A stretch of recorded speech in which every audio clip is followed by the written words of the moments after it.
All right, diving in today.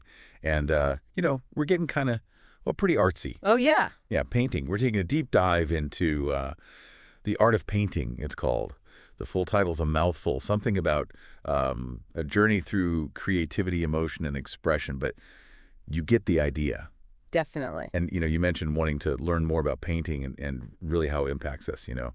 I was going to pull out some of the most interesting parts of the book about the core of what makes painting, well, painting, right? The different techniques and that almost magical connection between the artwork and the person looking at it. It really is something special. For sure. You know what I find really fascinating?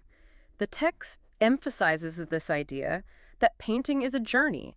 It's not just, the finished piece hanging on a wall. It's like the canvas itself becomes a map. A map. Yeah, like a map of all the decisions the artist made. Visual diary of their creative choices, their struggles, their breakthroughs. It's all there in the brushstrokes. I like that. And it really struck me how the source, how it describes each painting as holding a story.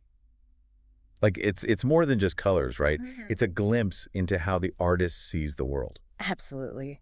Every brushstroke, every color choice, every composition, it all comes together to tell a story, a visual narrative of the artist's emotions, their experiences, their, unique perspective. Take a portrait, for example. Yeah, a portrait. It's not just about capturing a perfect likeness, getting the nose just right, the eyes. No, it's about so much more than that. It's about conveying the subject's personality. Your essence. Exactly, their inner life.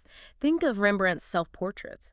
The way he uses light and shadow to create this incredible sense of depth and emotion. I've seen those, yeah. Oh, they're powerful. Very powerful. You can almost feel his gaze piercing through the centuries, revealing his vulnerability, his wisdom, his doubts. It's like a direct connection. Right. And speaking of capturing the world, the text goes into different styles, like realism, abstract art. It really got me thinking about how differently those styles make me feel. That's the incredible thing about art. It has this power to evoke such a wide range of emotions. Yeah. And, realism with its meticulous detail, its accuracy, it can evoke this sense of wonder in the everyday.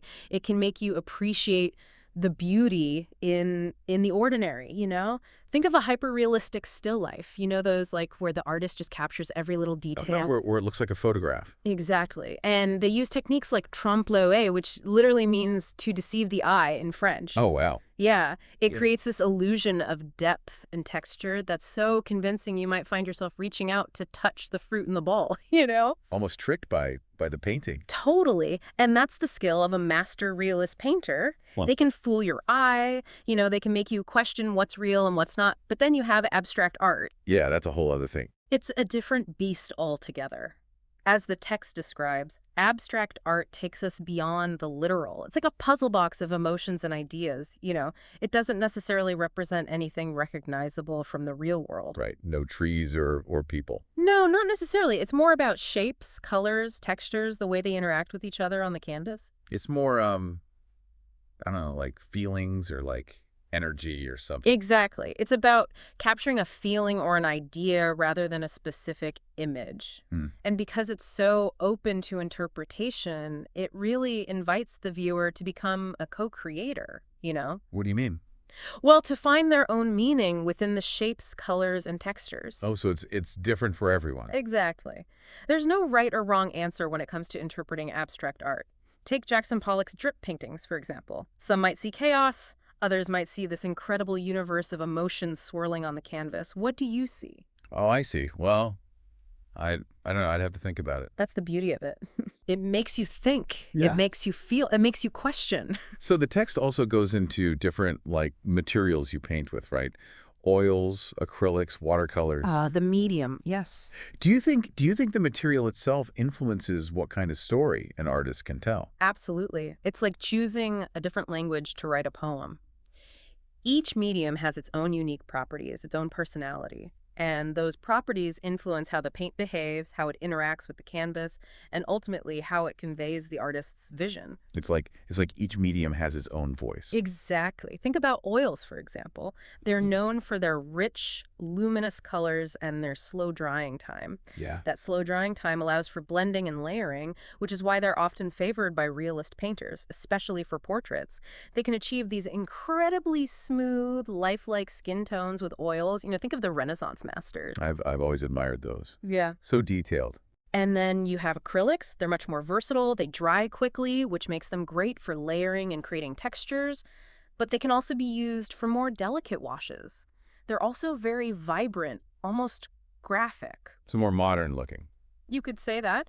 A lot of contemporary artists prefer acrylics for their boldness. Makes sense. And then you have watercolors.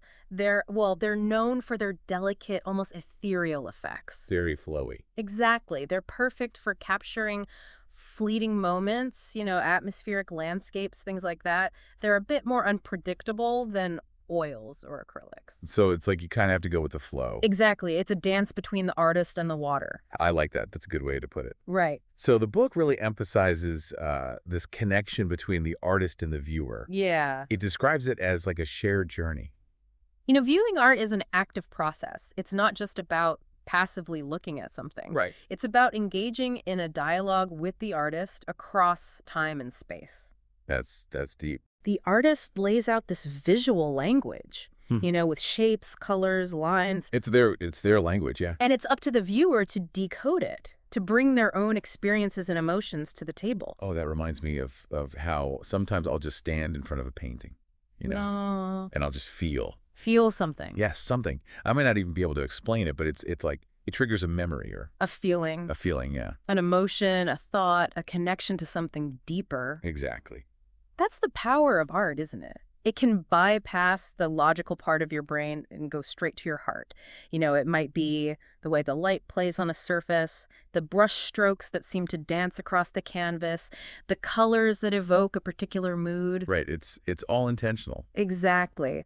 Artists use these elements deliberately to draw you in, to make you feel something, to share their vision with you. And the amazing thing is, 1,000 people could look at the same painting and have 1,000 different reactions to it. Because everyone brings their own baggage. Their own history, their own perspective. And the text concludes by talking about this art collection that celebrates all sorts of, different painting styles. Diversity in art. Yeah. And it reminds us that there's something out there for everyone. Absolutely. Doesn't matter if you're into, the classics or the latest, contemporary stuff. Contemporary, yeah. Contemporary. There's something out there waiting to be discovered, waiting to spark your imagination, waiting to make you feel something. And that's what makes exploring art so exciting. It really is. It's like this never-ending journey of discovery. You're constantly finding new artists, new styles, new ways of seeing the world. Some paintings might uplift you, others might challenge you. Some might simply make you pause and appreciate the beauty of the world around us. Right, and you never know what you're going to find around the corner. That's the beauty of it. It's an adventure. It really is. So we've explored painting as a journey, all the different styles and techniques, and that unique connection between the artist and the person looking at the art. It's a powerful connection. And, all this talk about the emotional impact of different styles and mediums, it makes me wonder, what kind of story would you want to tell through a painting? And what medium would you choose to express your vision? That's a great question. Something to think about. Yeah. And for all of you listening, go explore. Find what speaks to you. Maybe even pick up a brush. Yeah. Start your own journey. You never know where it might lead. And that's it for today's deep dive. Happy painting. See you next time.